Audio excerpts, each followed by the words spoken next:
Namaskar, dear aspirants. A very good session is going to be start today. We will discuss on the very serious and very important topic that is test series conduction and test series को लेकर के जो भी भ्रांतियां हैं वो सारी भ्रांतियां यहाँ पर दूर होंगी। टेस्ट सीरीज के बारे हम बात करने वाले हैं। तो देखो, मेरा जो पर्पस है आज का है ये मेंस की टेस्ट सीरीज को लेकर के। तो फिलहाल जो टेस्ट सीरीज में दो प्रकार के बच्चे बैठ रहे होंगे यार कि जिनका प्रीलिम्स क्रैक हो गया है, ठीक है, प्रीलिम्स जो क्रैक हो गया है, और दूसरा जो इनका प्रीलिम्स क्रैक नहीं हुआ है, ठीक है। तो दोनों प्रकार के प्राणी हमारे पास हैं, सारे प्रकार के बच्चे हमारे पास हैं। जिनका प्री नहीं निकला है, जिनका प्री निकल गया है। तो टेस्ट सीरीज की वैल्यू यहाँ से क्या बनेगी, टेस्ट सीरीज को हमको कैसा डील एंड डिस्कस करना है, इन सारी बातों पर मैं डिस्कस करने वाला हूँ। इसलिए आप ध्यान से सेशन को समझना। और ये इस साल के बच्चों के लिए क्या, जब तक पीएससी रहेगा तब तक के लिए, तब तक के बच्चों के लिए ये इंपॉर्टेंट है। जो अभी अभी न्यू कमर्स हैं, ठीक है, जो अभी स्टार्ट कर रहे हैं, सीजीपीएससी में एंटर कर रहे हैं, उनके लिए टेस्ट सीरीज कैसा होना चाहिए। अभी का टेस्ट सीरीज जो अभी रिसेंटली पीएससी 2024 है, उस 2024 के मेंस की हम बात करेंगे फिलहाल आज के सेशन में। ध्यान से सुनिएगा, समझिएगा बातों को और इस पर अमल करिएगा, ठीक है। तो देखिए, सबसे पहले जो मैं बात करने वाला हूं कि जैसा as you know many of the academy is going to organise the test series. जैसे कि चंद्रा एकेडमी, जहां पर मैं अभी एसोसिएट हूं, you can join me there, ठीक है। You can avail more of the facility, most of the cooperation from me as well as the teacher also. They will give you the keys of the hurdles. तो आप वहां से चीजों को ले सकते हैं। जो भी हो सकता है, जो भी हमारे पास एक्सपर्ट हैं डिफरेंट डिफरेंट सब्जेक्ट्स के, वो सारे के सारे आपको हेल्प करेंगे। और आपको उन सारे के सारे टीचर्स से हेल्प लेने के बाद अपने सारे के सारे समस्याओं को सोल्यूशन करके अपने सिलेक्शन को श्योर बनाना है, ठीक है।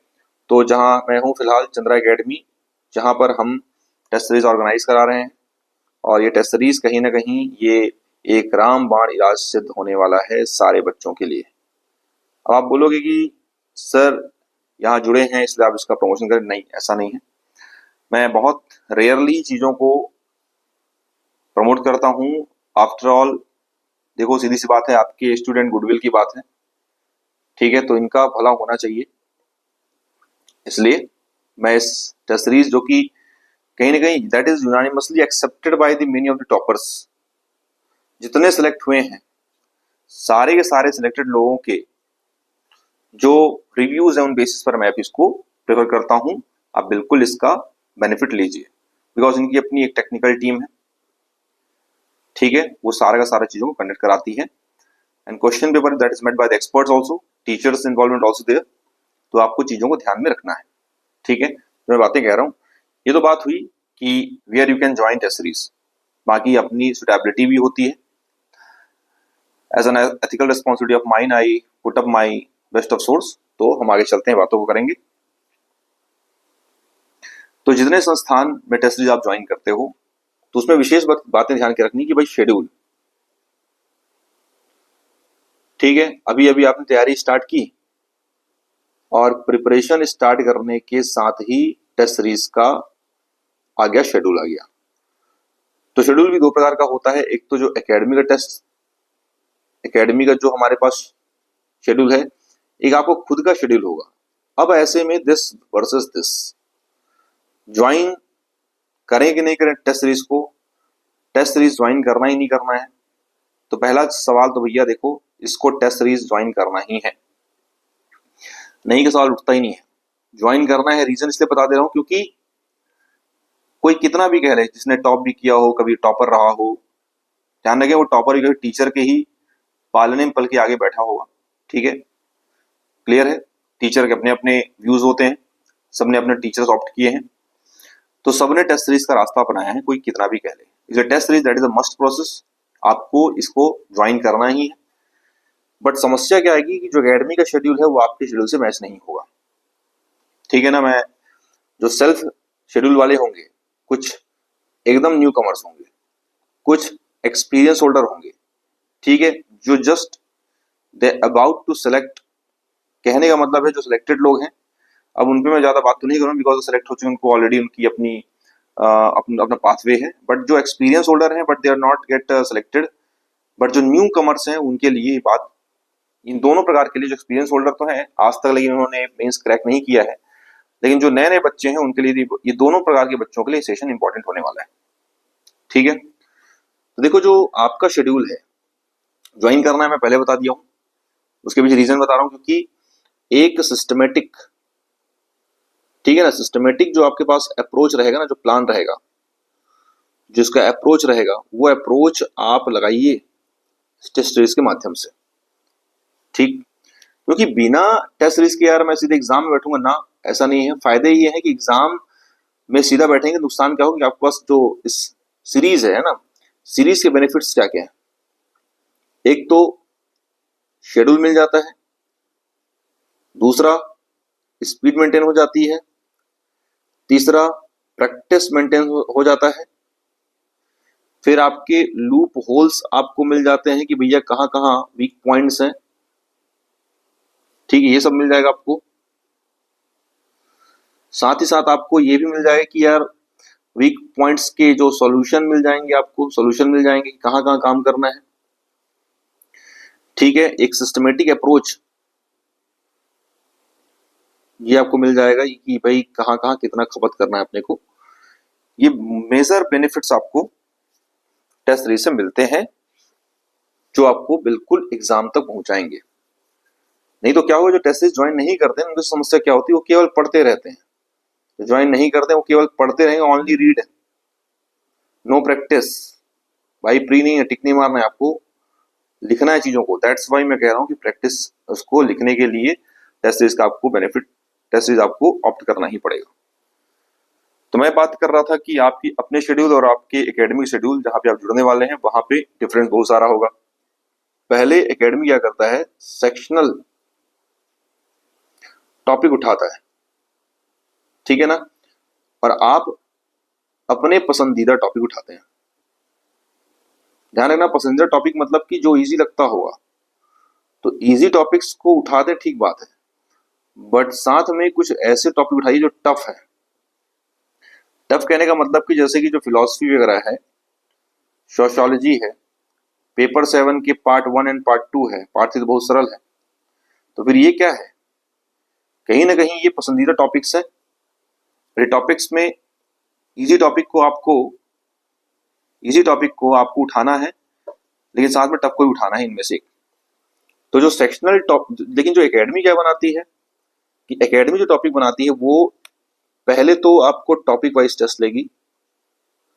तो टॉपिक वाइज में क्या होगा, पहले से मान लो लैंग्वेज उन्होंने लिया, लैंग्वेज को उन्होंने बांट दिया, फिर ऐसे बना दिया, फिर बोले कि हिस्ट्री का दे दीजिए, फिर उन्होंने बोला कि यार सीजी का हिस्ट्री का दे दो। मतलब ये सेक्शनल उनका अपना अपना एक प्लान रहता है। तो मैं कह रहा हूं कि अगर आपके पास कोई प्लान नहीं है, आप टेस्ट सीरीज पहले नहीं दिए हो, तो आपको जो बचे कुछ समय है, जो न्यू कमर्स हैं, जो मैं बात कर रहा हूँ ये न्यू कमर्स के लिए है, जो न्यू स्टूडेंट्स हैं जिनका पहला अटेम्प्ट है, ठीक है ना, जिन्होंने सीधे सीधे क्वेश्चन पूछा कि सर पहली बार मैं बैठने वाला, मैं क्या करूं। तो उन बच्चों के लिए सलाह है कि भैया न्यू बच्चे तो आप शेड्यूल ही फॉलो करें, किसका, जो टेस्ट सीरीज है उसका। अब कोई रास्ता बचा नहीं आपके पास, और इस शेड्यूल में आपको फोकस करना है फुल। एक्स्ट्रा जो पढ़ना है पढ़िए, बट आपको इसमें अपने आप को अपडेट करना है, क्योंकि सोर्स तो बहुत सारे हमारे पास है मार्केट में, कहीं ना कहीं बुक डिपोज में। तो उन बुक्स को पढ़िए। हाँ डेफिनेटली नए में आपको दिक्कत आएगी, बट ओल्ड जो बने, ओल्ड मतलब कहने का क्या है भाई, हिंदी समझ में आती है आपको, छत्तीसगढ़ी समझ में आती है, पूरा छत्तीसगढ़ समझ में आता होगा, हिस्ट्री समझ में आता होगा, ज्योग्राफी समझ में आता है, ये सब तो समझ में आता है। कहीं ना कहीं आपको आर्ट एंड कल्चर समझ में आता है। एक्ट में क्या लिखा है, एक्ट को पढ़ने की कोशिश करिए। पेपर 7 का पार्ट 3 तो इजी है, संस्थानों की उनकी रोल एंड रिस्पॉन्सिबिलिटी के बारे में बताया गया है। तो मैं ये कह रहा हूं कि जब नए स्टूडेंट हैं उनको शेड्यूल टेस्ट सीरीज का ही फॉलो करना है, अपना शेड्यूल मत लगाना भाई, ठीक है। किसी भी विद्वान की बात को लेकर भटक मत जाना। जो मैं बता रहा हूँ कि टेस्ट सीरीज का शेड्यूल अपनाइए और उसी को फॉलो करिए टिल एग्जाम, बस, और कुछ नहीं अपनाना है। कुछ नए नए सब्जेक्ट जो मैं आपको बता रहा हूँ जो आपको दिक्कत कर सकते हैं, फिलॉसफी, ठीक है, सोशियोलॉजी। अब 10th के साइंस में क्या टफ और क्या इजी। पेपर 7 का पार्ट 2 जो IR से जुड़ा हुआ है, गेम्स तो आप जानते हैं। तो ऐसे बहुत कम विषय हैं जो कि नए हैं, बाकी सब पुराने विषय ही ओल्ड हैं, जिनको आप पैरेलली कर सकते हो, ऐसा नहीं है नहीं कर सकते हो, क्योंकि जो गैप है ना उसी में आप इन सब के सब ओल्ड विषय को पढ़िए। नए एग्जाम को लेकर के, नए टॉपिक को लेकर के आपको कब तक पढ़ना है, टिल एग्जाम तक आपको इनको पढ़ते रहना। टेस्ट में जितनी बार इनका राउंड में नंबर आएगा उनको देते रहना है, विदाउट थिंकिंग कि यार मेरे मार्क्स कितने आ रहे हैं, मेरे रिव्यूज क्या आ रहे हैं। रिव्यू ले लीजिए, बट मार्क्स को लेकर ज्यादा चिंतित नहीं होना है, ठीक है। ये तो बात हुई नए बच्चों के लिए। बट कुछ बच्चे ऐसे हैं जो एक्सपीरियंस होल्डर हैं, ठीक है, जिन्होंने इसके पहले भी कभी एग्जाम दिया होगा, उन्होंने प्री निकाल के मेंस दिया होगा, मेंस क्वालिफाई नहीं हुआ होगा। अब उनको लगता है यार शेड्यूल को फॉलो करें ना करें, तो मैं तो कहूंगा कि आप भी दोनों शेड्यूल को लेकर चलें, एक तो टेस्ट सीरीज का शेड्यूल को और एक सेल्फ शेड्यूल को, ठीक है। इनको मानिए तो ज्यादा बेहतर है, क्योंकि आप पहले पढ़ चुके हैं, विषय का ज्ञान आपके पास है, सिर्फ उनके एग्जीक्यूशन की आवश्यकता, मतलब यह है वो मोर देन शॉर्ट्स, पर्याप्त बस विकल्प है, आप इसका चयन करें टेस्ट सीरीज का। लेकिन अगर मान लग रहा है कि नहीं मैं कुछ विषय पे कमजोर हूं, तो साथ में जो सेल्फ प्लान है, उन सेल्फ प्लान में उन वीक सब्जेक्ट को शामिल करिए, ठीक है। वैसे नहीं कि सर सारा वीक है, जब सारा वीक फिर बात ही कहां करूंगा मैं आगे, फिर मैं बात करने का कोई मतलब भी नहीं है। दूसरा है टेस्ट सीरीज में शेड्यूल उसको फॉलो करना ही है। टेस्ट सीरीज का जो शेड्यूल है, उसका जो प्लान है उसको फॉलो करिए। जैसे मान लो हिंदी दिया है तो हिंदी पढ़ते रहिए। टारगेट ये रखिए कि जिस दिन हिंदी का टेस्ट है उस दिन तक जितना हो सके एटमैक्स बेहतर से बेहतर करने की कोशिश करें, क्योंकि शेड्यूल जो बनाया गया है उसमें सेक्शन के बाद मेगा भी है, तो मेगा में पहुंचते तक आपको पूरा होना चाहिए। बट साथ में जो वीक सब्जेक्ट है ना, जैसे मान लो लेट सपोज किसी का साइंस वीक, किसी का मैथ्स वीक है, तो मैथ्स को अंतिम समय तक आपको पढ़ना है। जैसे मान लो किसी का वीक है, मान लो फिलोसफी, या फिलोसफी वीक तो नहीं है बट लग रहा है बहुत हैवी है, तो भैया इसको दोनों पार्ट तीनों पार्ट लेके चलिए कि Indian philosophy, western philosophy, ethics, इन सब को लेकर चलेंगे तो क्या होगा कि ये अंतिम तक कवर तो हो जाएगा, एटलीस्ट कुछ तो होगा ऐसा। और weak subject that will get stronger. तो इसका वेट करें क्या सर टेस्ट सीरीज के दोबारा ज्वाइन करना? नहीं, ऐसा नहीं है। कुछ पैसे बचाने के चक्कर में अपना शेड्यूल खराब ना करें। आपको as soon as possible you have to join the test series without thinking anything, ठीक है। तो मैं वही बता रहा हूँ कि वीक सब्जेक्ट जो है ना, ये स्ट्रॉन्ग करना है। कैसे? शुरू से लेकर के अंत तक पढ़ते पढ़ते, और जब भी उसका समय आता है, चाहे वो सेक्शन में हो चाहे फिर वो है ना, वीक सब्जेक्ट तो दो तरह से आएगा, सेक्शनल में भी आएगा, टेस्ट में, सेक्शनल टेस्ट में भी आएगा कि अलग से उसका टेस्ट भी लेंगे, और मेगा में। तब तक आपको प्रण लेना है कि भैया मेरे को तब तक इसको स्ट्रॉन्ग करना है मेगा में आते तक, ठीक है। ये है। और जो टेस्ट का शेड्यूल है उसको लेके चलिए कि कब हिंदी है कब ऐसे है, इसको बिना डिस्टर्ब किए इसको लेके चलिए। आपको कहा ना कि ये जो एक्सपीरियंस होल्डर है, एक्सपीरियंस कहाँ काम आएगा, ये तो काम आएगा ना कि दोनों को लेके चलना है। नए बच्चे हो तो मैं बिल्कुल नहीं कहता, मैं नए बच्चों की बात पहले कर चुका हूँ यहाँ पर। आपके लिए सब चीज पुराना है, आप सारी पुरानी चीजों को एग्जीक्यूट करना है सेल्फ शेड्यूल में और साथ में टेस्ट सीरीज शेड्यूल में। लग रहा है कि आपको बहुत स्ट्रांग है टेस्ट सीरीज में, अगर कोई शेड्यूल है, लेट्स सपोज कि आपका हिस्ट्री बहुत स्ट्रांग है, आपका जियोग्राफी बहुत स्ट्रांग है, तो आप हिस्ट्री वाले और जियोग्राफी के टेस्ट में ज्यादा एफर्ट मत दीजिए। उस दौरान अपने एफर्ट्स इन दोनों में कम करके जो आपका पर्सनल शेड्यूल है, सेल्फ शेड्यूल है, उसमें वीक सब्जेक्ट को आप ज्यादा फोकस करके चलिए, ठीक है। तो क्या है ना कि ये तो बना रहेगा, ऐसा नहीं बना रहेगा, लेकिन उसी के साथ साथ आपका पैरेलली ये भी वीक वाला सब्जेक्ट भी रेडी होता रहेगा, ठीक। ये तो बात हुई एक्सपीरियंस होल्डर के लिए। और तो और एक बात ये भी समझ लेना कि जैसा आप जानते भी हैं, टॉपर्स आप सजेस्ट करते हैं, टॉपर्स की बात जरूर सुनिए। They are topped, they are proved personality, they are selected and they are able to put up their views because उन्होंने चीजों को कर रखा है। जैसे लैंग्वेज एक ऐसा सब्जेक्ट है जो आपको अंतिम तक पढ़ना है। दूसरा, विचार प्रवाह के लिए इससे आपको पढ़ते रहना है। तीसरा, साइंस को लेके चलते रहना है, ठीक है। वही पेपर 4 आप जो स्कोरिंग है, पेपर 1 एंड पेपर 4 बहुत स्कोरिंग है, इनको तो आपको लेके चलना ही साथ में, कहीं ना कहीं खत्म करना ही नहीं है। ये तो ही बात। तो मैं वही बता रहा हूँ कि जो एक्सपीरियंस होल्डर है, ठीक है, अब और जो नए बच्चे उनकी मैंने बात कर दी, इनके लिए ज्यादा सेशन इंपॉर्टेंट है। बट इसमें कुछ लोग फंस चुके हैं कि एडीओ भी तो है और एडीआई भी तो है। देखो एडीआई जो है ये 6 जुलाई को, जहां तक की डेट एग्जाम दिख रहा है मुझे 6 जुलाई को, ये बड़ा एग्जाम है। एडीओ थोड़ा सा छोटा एग्जाम है। तो फिर ऐसे में इन सारे के सारे एग्जाम को, जून में आपका पेपर है, जून में खत्म होगा आपका, जस्ट जुलाई है और इसमें एग्जाम आपका हो जाएगा। तो जो आप जून तक पढ़े रहोगे ना हिंदी को, ऐसा तो नहीं कि पढ़ के भूल जाएंगे, वो हिंदी यहाँ काम आएगा 6 जुलाई को। अब मैं वही कह रहा हूँ, डबल माइंडेड होकर तैयारी नहीं करना है हमेशा। मैं कहता हूँ डबल माइंड होकर तैयारी वही करे जिनका मेंस बहुत शानदार प्रीलिम्स, माने जिनका मेंस बहुत स्ट्रांग है, जो सीधे सिनॉप्सिस को पढ़ के सीधे टेस्ट सीरीज में जाके फोड़ दे रहे हैं। ये डबल माइंडेड कर सकते हो, ऐसा नहीं है। वो बिल्कुल इसकी तैयारी करिए एडीआई की या एडीओ की, जो भी आपको लगता है, जहां भी आप क्वालिफाई करते हो। वही जिनका मेंस बहुत स्ट्रांग है, they have already prepared the synopsis, ठीक है। सिनॉप्सिस अगर बना लिए हो, उसको रिवाइज कर आप टेस्ट सीरीज में बढ़िया एकदम बहुत बेहतर आप परफॉर्म कर रहे हो, तो बिल्कुल एडीआई और एडीओ को तैयारी करिए। अदरवाइज नहीं तो फिर ऐसे में बेवजह का दोनों एग्जाम खराब करने कोई मतलब नहीं। जो चांस जो है ना मिलता बहुत कम है, ये भी आपको मैं बता दूं कि प्रीलिम्स बार बार निकलता हो तो मेंस निकलेगा, ऐसा जरूरी नहीं है। कई बार 6 बार 7 बार मेंस देने वाले बच्चे प्री निकाल नहीं पाते हैं, अक्सर ऐसा होता है। Pre is all about luck, हालांकि लक भी आपको यहाँ पर काम करेगा मेंस में भी। अब जैसे आप मेंस की टेस्ट सीरीज में देखते हैं स्कोर, मेंस की टेस्ट सीरीज में जो भी आपकी मार्किंग होती है, स्कोर मार्किंग का होना है मैनुअल, इसलिए आपके स्कोर से ज्यादा अपने को डेविएट नहीं होना, ज्यादा उसको डिप्रेस नहीं होना है, ज्यादा तो खुश होना है। वो कहते हैं ना स्थित प्रज्ञ, ज्यादा नंबर आ गया तो अपने आप को टॉपर घोषित नहीं कर देना कि मैं तो ज्यादा नंबर लेके आ रहा हूँ, मैं टॉपर हूँ। नंबर कम आ रहे हैं तो ठीक है, इंप्रूव करिए कंटेंट पर, आपको रिमार्क दिया जाएगा, रिमार्क पर काम करिए और नंबर को अच्छा बेहतर करने की कोशिश करिए, बट डोंट लूज होप, ठीक है।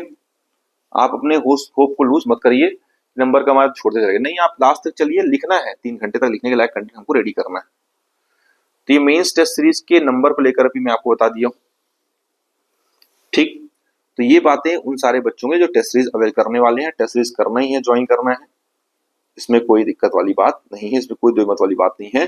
But according to your situation, if you are fresher और if you are experience holder, ठीक है, और जो स्ट्रॉन्ग कैंडिडेट है, तो पहला तो भाई देखो सीजीपीएससी मेंस दे करके इंटरव्यू में जाकर के सिलेक्ट होने का मजा कुछ और है, जो मजा कहीं नहीं मिलने वाला। तो एडीआई मिलने वाला, तो एसीएफ में मिलने वाला, कहीं नहीं मिलने वाला। अब नौकरियां हैं बात अलग है, लेकिन ध्यान रखना जो स्टेट सीजीपीएससी में 4 में है वो कहीं नहीं मिलने वाला आपको। इसलिए आपको ध्यान से सुनते रहना है, ध्यान से बातों का ध्यान रखना है कि भाई क्या करना है क्या नहीं करना है। प्राइमरी आपको सीजीपीएससी मेंस को ही देना है, सेकेंडरी में आपको इन दोनों एग्जाम को रखना है, ठीक है, क्योंकि आप इसको पता चला संभालते संभालते आप इनको बिगाड़ डाले। इसलिए आपको एक मैच्योर पर्सनालिटी की तरह काम करना है। कुछ बातें और आपको डेली राइटिंग प्रैक्टिस करना है ना। एक तो एकेडमी के भी टेस्ट सीरीज को लिखना है जब भी आपको शेड्यूल रहता है, प्लस डेली आंसर राइटिंग भी आपको करनी है, ठीक है ना, आंसर राइटिंग करनी है। दूसरा ये भी बात है कि लिख लिख के पढ़ने की कोशिश करना है, उससे क्या है ना यूज्ड टू हो जाओगे आप। ये नहीं कि पढ़े जा रहे हैं और बिना देखे एटलीस्ट 5 उत्तर लिखें, जिसमें 5 उत्तर में से जो 5 उत्तर है उनमें से जैसे एक लॉन्ग टाइप रहना चाहिए, भाई आप चाह रहे हो ना सिलेक्शन, तो इतना करना पड़ेगा। 2 रहना चाहिए, 4 नंबर या फिर 8 नंबर रहना चाहिए। 4 या 8 मार्क्स के 2 क्वेश्चन, लॉन्ग टेप वाले 1 क्वेश्चन, ठीक है। और यहाँ पे 2 क्वेश्चन 2 अंक वाले, 2 मार्क्स वाले 2 क्वेश्चन, 2 2 4 और 5, इतना आप लिखिए। 5 उत्तर लिखिए, टाइम लगेगा। पढ़ के लिखिए, बिना देखे लिखिए, है ना। पढ़ना नहीं, देखते देखते लिखना नहीं है। इससे आपका राइटिंग प्रैक्टिस भी हो जाएगा, ठीक है, और साथ में आपके कंटेंट कवर हो जाएंगे। आपका स्मूथली राइटिंग फ्लो बना रहेगा जरूर, ठीक है। कोई इसमें लेखन शैली काम नहीं करती है, कोई इसमें यूपीएससी की एग्जाम नहीं है, लेखन शैली कुछ खास रोल नहीं है। आप एक कंसिस्टेंट राइटिंग पर ध्यान दें, रेदर देन कि आप हैवी शब्दों का इस्तेमाल नहीं करना है, हैवी वर्ड्स का यूज करने से बचें, ठीक है। और जो ट्रेंडिंग शब्द है, ट्रेंडिंग वर्ड्स, ठीक है, उन शब्दों का अर्थ, जैसे कि अभी देखो आज की तारीख पर रायसीना डायलॉग, ये आज पूछा था मैंने, आज चर्चा में था, तो पूछ लेगा मान लो रायसीना डायलॉग क्या है, 2 नंबर में ऐसे क्वेश्चन पूछे जाएंगे। तो फिर ये सब ट्रेंडिंग शब्द हैं। और जो प्रशासनिक शब्दावली का इस्तेमाल करें, ये नहीं कि साहित्यिक शब्दावली नहीं। भूगोल में आप साहित्यिक शब्दावली इस्तेमाल क्या करोगे, भौगोलिक शब्दावली इस्तेमाल करो। विषय की जैसी प्रकृति, उसके हिसाब से आंसर राइटिंग को लेके चलना है, ठीक है। तो ये मैं आपको केवल बताया कि टेस्ट सीरीज को लेकर के, साथ में और कुछ अननेसेसरी बातें, जो नेसेसरी बातें हैं उनको मैंने यहाँ पर डील किया। आप इतनी सारी बातें ध्यान रखिए। अगली बातें हम करेंगे कि उत्तर लिखना कैसे है, किस विषय में कैसे प्रश्न पूछे जा सकते हैं और उनको उत्तर आपको कैसे प्रस्तुत करना है, ठीक है। चलिए, थैंक यू।